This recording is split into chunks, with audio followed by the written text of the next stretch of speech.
is there a moral truth? Meaning, is there a universal right or wrong at all times, or is it all relative?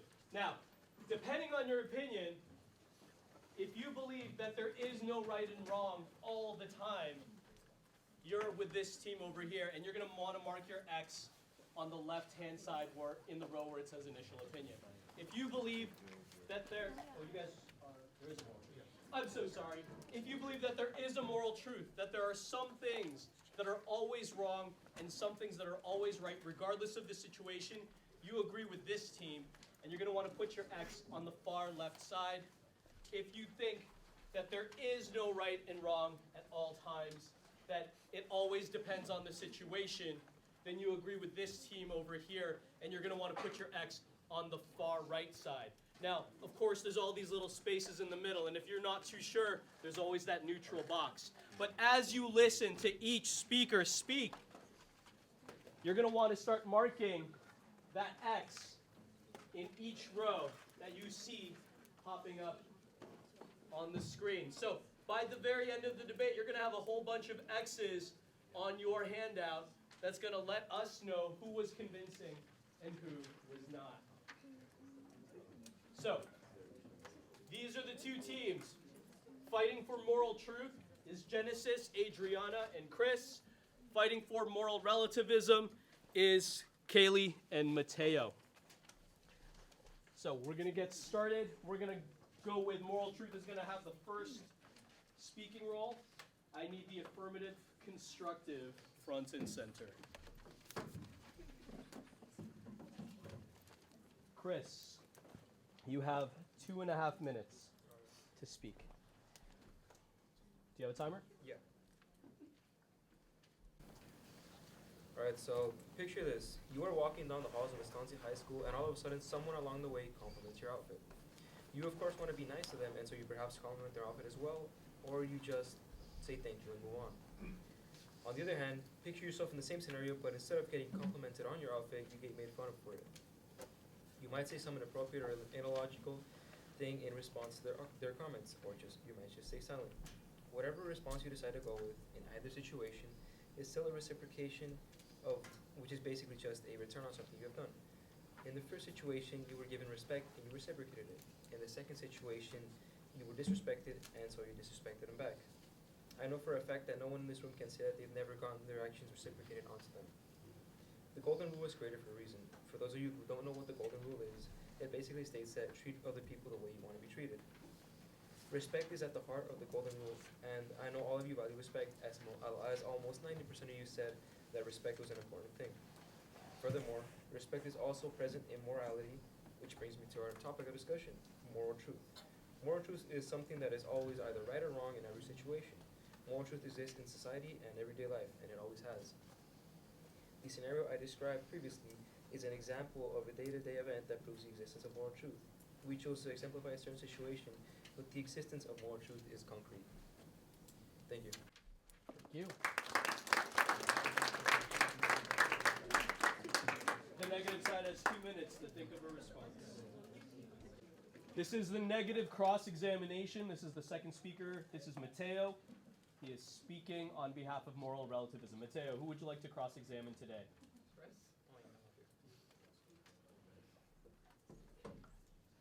All right, Chris.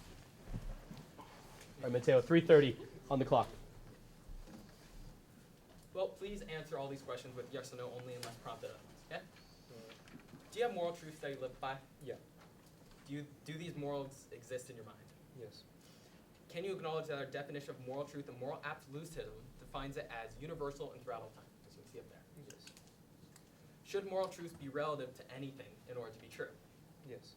So they need to be relative to be true. No. So Chris, I'm imagining that I have a gold bar in my hand right now. Do you want it? Sure. All right, how about I trade it for your phone? Sure. Yep, I'll take your phone. Please. So, do you know how long a year is? Yeah. What about a decade? Yeah. What about a century? Yeah. Would you agree that a century is a long time? It is. Would you agree that a lot could happen in a century? Yeah. Now tell me, what is longer, a century or an eternity? Eternity. So if a lot can happen in a century, wouldn't even more things be possible in an eternity? Yes. Couldn't a theoretical a theoretical infinite number of things happen in an eternity? Yes. If that is the case, wouldn't it be possible that a moral truth could be false at some point then? Any moral truth? False. So- no. But you said an infinite number of things. A moral truth being wrong is part of infinity. Yes. Do you acknowledge that indecent exposure is the act of being purposely nude in public? Yes. Do you believe that this is wrong? Should it be punished? Yes. Do you believe that the only way to avoid indecent exposure in public is to wear clothes? Yes. Do squirrels wear clothes? No. Despite the fur, do you acknowledge that squirrels often expose themselves in public? Yes. Are squirrels morally wrong for not wearing clothes? No. You stated earlier that indecent, oh wait, sorry. So by saying that, you're saying that morality of indecent exposure is relative to the species. No. Well, you said that, I mean, is it morally wrong for a human not to wear clothes? Can I elaborate? So tell me, yes or no, is it wrong for a human to wear clothes? No. Is it wrong for us? So you're saying it's fine if a human does not wear clothes? I'm saying it's fine if a human wears clothes.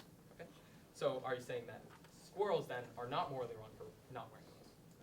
No, it's not morally wrong. Okay, so then the morality of indecent exposure is relative to species. Have you ever been to a fast food restaurant? Yeah. Have you ever been to a restaurant when it was crowded? Yes. Did you have to wait in line before you got your food? Yes. Is waiting in line generally boring and unenjoyable? Yes. Would it have made the experience worse if someone cut in line in front of you? No. So, but would you think cutting in line is wrong? Yes. Do you think first-degree murder is wrong? Yes. Do you believe that first-degree murder is morally worse than cutting in line? Yes. So by agreeing to that, aren't you determining the moral value of first-degree murder by comparing it relative to another action, being cutting in line? No. Well, you said cutting in line is not as bad as first-degree murder, right? Yes. So you're saying first-degree murder is morally worse than cutting in line, which is determining its moral value relative to something else. Yes. You stated earlier that moral truth should not exist outside of relativity, but you just use relativity to determine the severity of a first-degree murder, correct? Correct. Thank you.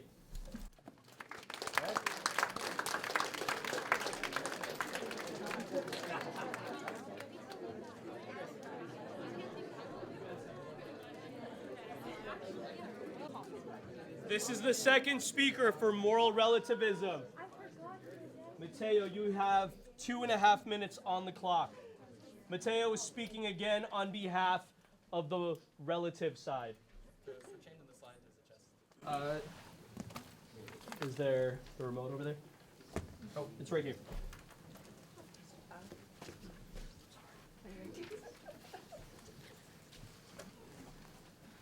Rather than bore you with moral definitions and arguments, I thought it would be better and more productive if we instead played a game. Let's pretend that each of you is voting for the next world leader. Remember, this will be practically the Earth's commander-in-chief, so choose your candidates wisely. So, person 1 is a chain smoker who cheated on his wife and consults astrologists. Person 2 was kicked out of political office twice, has many racist views, and also cheated on his wife. Finally, person 3 barely ever drank or smoked, was a decorated war hero, and never cheated on his wife. Now, showing up a number, who would you vote for to be your next world leader? Let's see, okay. Well, let's see who each person is. Person 1 is Franklin D. Roosevelt, the 32nd President of the United States. Person 2 is, in fact, Winston Churchill, the former Prime Minister of Britain. And just so happens that person 3 is Adolf Hitler, the dictator of Nazi Germany. Now, before you start beating yourself up, I want you to think, would you have changed your mind if you had the context to each person? Probably, right? What we're trying to tell you is that context matters. It matters when determining a person's merit, and it matters when determining the morality of an action. What the other team wants to convince you is that good and bad is black and white matter, when we know as advanced society that this can never be the case. Just as with every rule there is an exception, and every law there is a clause, every so-called moral truth has an exemption. Let me give you another example. On June 4th in 2002, in the Weymouth Harbor of England, a male named Georges attempted to force himself sexually onto others without their consent. Now, before you begin judging the case, George was not only convicted of sexual assault, but also was never even arrested. So before you judge the capability of the British government, let me show you a picture of George. Of course, now it makes sense why the British government did not prosecute Georges. It would be absurd to believe that a dolphin needs to follow the same morals as humans do. But that's precisely what the opposition is trying to tell you.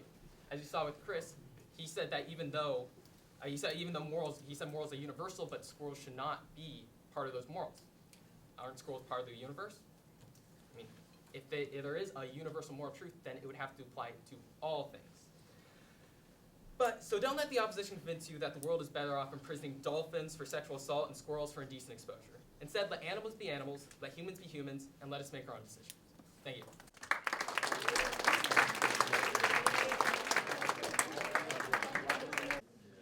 This is the cross-examination for the moral truth side. Genesis, who would you like to cross-examine today? All right, Mateo.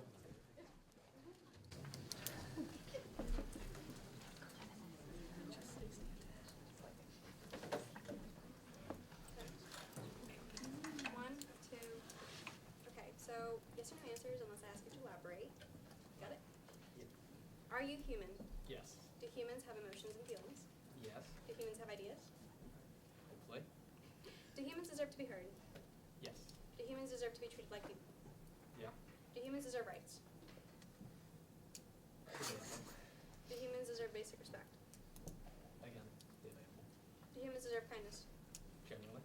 So you agree humans should be treated and behave a certain way? Can you repeat that?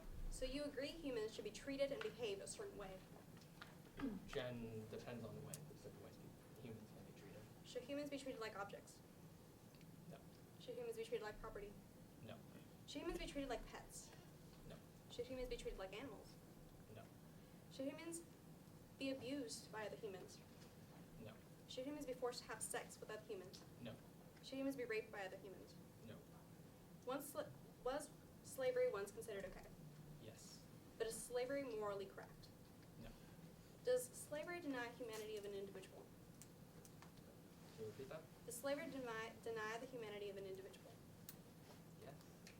Is denying the humanity of an individual okay? No. Do you have feelings? Yes. Do you agree love is a feeling? Yes. Do you love your parents? Yes. Do you love your siblings if you have any? Yes. Do you love your pets if you have any? Yes. Do you love your relatives? Yes. Do you love a specific subject or topic? Can you find love in that case? No, I will not. Is the feeling of love real? Yes. Is the feeling of love in your mind? Can you elaborate? Is the feeling of love within you? Yeah. Are things in your mind real? No. But isn't love real? It's a concept. Do you treat others how you want to be treated? Generally. Do you treat others with kindness? Yeah. Do you help others? Yes. Do you protect others? Yes. Do you respect others? Yes. Do you treat others with compassion? Yes. If someone compliments you, would you respond in kind? Yeah. If someone helps you, would you respond in a similar way? Yes. If someone gives you a gift, would you respond in a similar way? Yes. Do you respect others when you receive respect? Yes. So you agree that a reciprocal relationship exists in our actions? Sometimes. Have you ever ditched class? No. Are you aware that a lot of people in Estancia ditch school? Am I worried about it? Are you aware? Yes. Do you think ditching class is wrong? Depends on the situation. Do you think those people know this is wrong? Again, depends on the situation. Why? I mean, senior ditch day. Do you think everyone has tried to justify their actions, such as with the senior ditch day? Yes. Thank you. Wait. Yes or no? Please mark your rubrics. Audience, this is the affirmative rebuttal for moral truth. 3, 2, 1, go. Are you kidding me? Animals? Squirrels? And dolphins. So, you may argue animals don't live by morals and that it goes against our definition. And while animals are intelligent, we are yet to prove they're intelligent enough to live by all morals. Humans have evolved to need morals and moral truths because we could not live in the societies we do now if we didn't. Imagine living in a world where you can abuse a woman because it's natural. Do you think we want to live in that world? Because let me tell you, rape is condemned in almost every nation. And the Crosse agreed that humans should be treated and behave in a certain way, or rather they said it depends on the treatment. but you also agreed that slavery is wrong. They also agreed that, well, actually, you contradicted yourself when you said that love is real, but then you said it's a concept. Because morality is a concept, but it's still real. And then you also agreed with us when you said that there's reciprocal relationship exists in our actions. You try to justify ditching with senior ditch day, but people like to justify their actions even though it's wrong. We know they're wrong.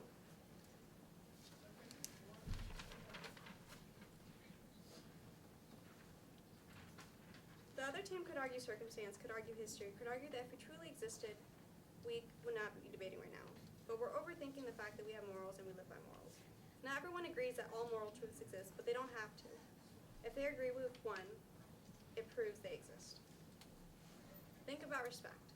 People respect their leaders, the elders, their parents, and the teachers. People respect their partners, their peers, and their friends. Respect has allowed for understanding and peace in society.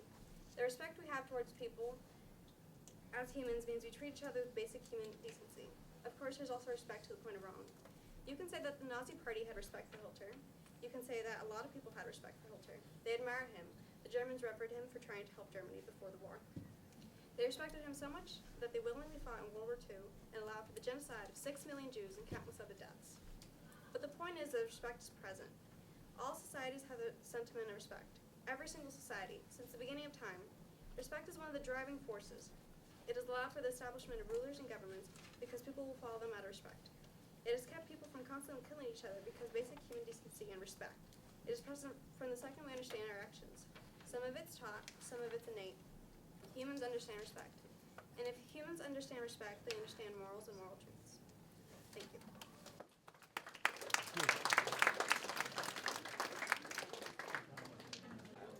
Please mark your rubrics. This is Kaylee. She is speaking on behalf of moral relativism. All right, Kaylee, you have 3 minutes on the clock.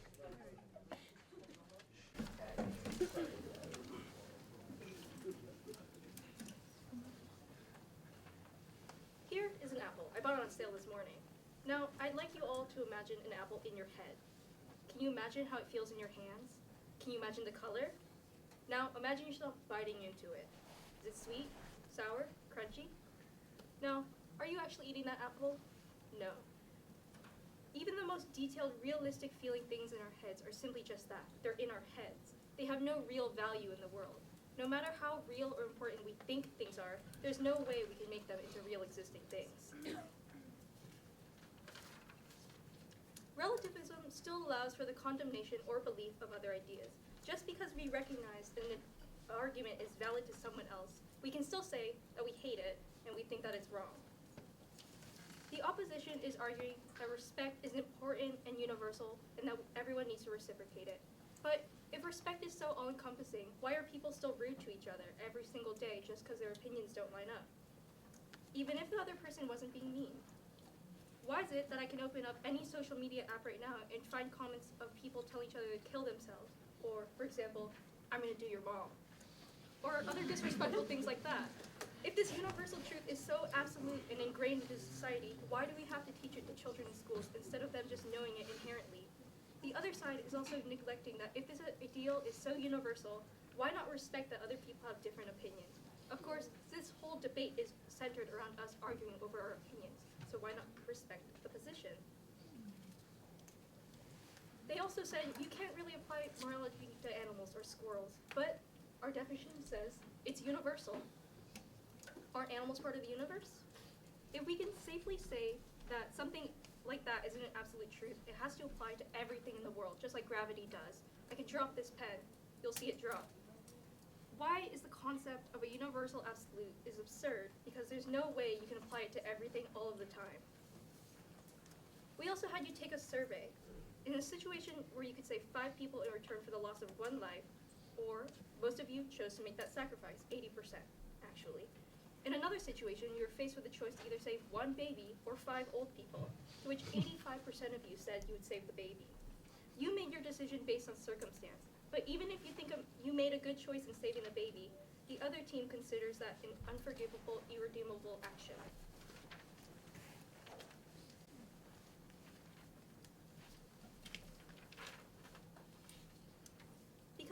relativism also factors in changes in time. We can see, obviously, back then in America, slavery was once considered legal and commonly accepted, but now we regard it as gross and offensive. This difference portrays the importance of relativism because it can help us better understand how history and time have progressed. Instead of condemning things and moving on quickly. Thank you.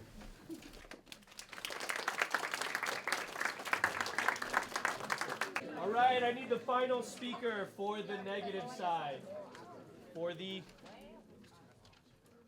relativist side. Do you guys have the remote? Oh, okay, because it started changing and I thought that was intentional. Is that what you wanted? I didn't know. Okay. Okay. All right, you have 3 minutes on the clock, Kaylee, whenever you are ready. Other side said, treat others how you want to be treated. If I'm reciprocating something, then I'm going to base it off of the context. If someone's being rude or mean to me, I'm not going to sit there and be nice to them because I want to be treated nicely. I'm going to retaliate back. Okay. You can see from our cross-examination that Chris got his phone taken away for nothing. He got nothing in return for that. When we put value on things that we cannot 100% prove to exist, we're pushed into weird situations and hypotheticals like this. The things that exist in our minds have absolutely no objectivity in the real world. What purpose does placing absolutes on morality serve? Just as with the apples or gold bars, you can imagine things all you want, but they have no real worth. You can't fill your stomach on an imaginary apple, no matter how much you want to. The other team will try to spout on about feelings and guilt and moralities of situations, but just to remind you, we're arguing over whether or not an absolute truth exists in this world or not over ethics of statements. Morals can change over time because our nature as people isn't clear-cut black and white. As we grow, we're bound to change. And as we progress, our ideas and viewpoints change. Nothing is ever clearly divided. It's not either or. Opinions change all the time, and so too can the context of situations. Putting down dogs, lions killing antelopes, animal duels, giving old people dignified deaths. Would you call them all murder? Would it be fair of me to say that you're a horrible person because you wanted to give your dog a dignified, painless death instead of letting it suffer? No, of course it's not fair, because that would be absurd. We can't shove ethical absolutes onto everything and everyone universally, because that would be ridiculous and doesn't give any perspective or room for value judgments. At your heart, you know that you're a good person. Deep in your conscience, in your soul, you know that you're a good person. But even good people can make difficult choices. Would you really want everyone to not simply condemn your actions, but to condemn you as a person over something they don't know the context behind as an absolute statement? Are you just as bad of a person for putting down your dog as someone who committed capital murder just because you wanted to help your dog pass peacefully? No, you aren't. Believing in moral absolutism means that everything is bound by a rule that someone made up and thought was fit for everyone. If you break that unspoken rule, you're a terrible person no matter what your circumstances are. It is unfeeling, cold, and believes that you're just as small and insignificant in the eyes of others as an ant. What a restrictive, dystopian, and downright absurd world it would be if we applied universal rules to everything. The opposing team asks for far too much from us as people. They want to turn living into a living math equation where there's only one answer for things. But we know that's not how life works. I know I'm human, and you are all too. And we can make choices and decisions based on our own judgment, instead of operating like a computeristic hive mind. We are allowed to believe in individuality, personal ideas, and most importantly, in ourselves. Thank you. Please mark your rubrics. All right, this is the last speaker for this debate. This is Adriana, and she is speaking on behalf of Moral Truth. This is the conclusion for Moral Truth. Adriana, you have 3:30. The other team is trying to paint their idea of this perfect picture in your head. And by all means, you can choose to agree with them, but I'm here to stop those damaging fantasies and tell you the cold, hard truth you'd be willing to agree with. So my team and I aren't saying that individuals should all live the same and that you have to be perfect 24/7. We're simply saying that the idea of a moral truth is greater than beliefs, greater than opinion. Agree or disagree, it doesn't deny the existence of baseline moral truths. We wouldn't be where we are without these truths guiding us day by day, mixed into the emotions we feel and actions we take. It's just something we know. Even science shows that humans are created with embedded morals. It can start off in your head, but one of the so-called infinite possibilities you guys argued is that it can become a real thing. If we can just understand that there are certain absolute moral rights and moral wrongs, even just one, it will always lead to the best outcome. I mean, the fact we're even debating about this concept, how can it not exist? Everyone tries to justify their actions, I'll admit, even I do. And we can sit here all day and talk about eras in history and how Napoleon Bonaparte just wanted to make the world a better place. Or how Christopher Columbus thought his actions were a good idea, and how Nazis were just following orders. It's the same now. Students cheat on tests all the time. They know it's wrong, but they justify and enjoy it too much to stop. Now really think about these examples. Though they were interpreted differently, moral values can evolve, but the underlying moral truth will always remain the same. Societies, cultures, and religions all experience some form of the same moral truth. My team really focused on respect in the sense of reciprocation, a truth seen in every society in every time period. I don't know about you guys, but I was always taught to treat others the way I want to be treated.